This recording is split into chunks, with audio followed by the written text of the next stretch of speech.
Ganito kadumi yung ilalim ng ating civet cut kapag ang gamit natin ay tiles. Yan, nangingitim siya gawa ng poop. 1 linggo pa lang yan kasi nagdi-deep cleaning tayo every week. Yan ang mangyayari sa ilalim ng tiles.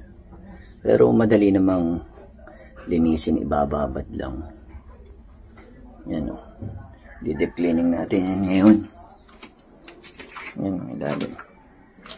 Madali naman linisin. Pero yung ginagamit natin, mabisa. Mas mabisa pa sa Sunrox. Yan. Mabisa. Yung nalinis na natin. Inabad pa lang natin ng konti. Para babanlawan na lang. Yan. Ayos na. Puti na uli. Kagandahan sa tiles kasi malinis tingnan. Kapag kasi puro steel matting ang nilagay natin, hindi natin masigurado na malinis na.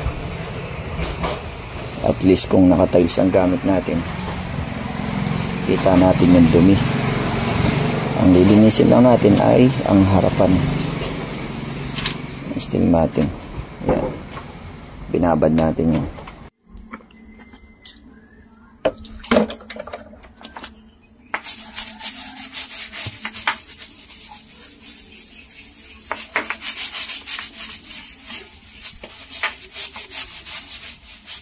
Ito na yung tiles na ating nilinis.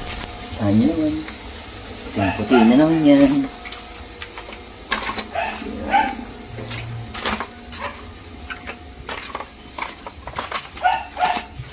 Ganda oh. Gandang tingnan. Pag napakalinis. Tapos tiles. Ang pata kanya mga gilid-gilid na yan. Nilinisan na din natin yan lahat yan.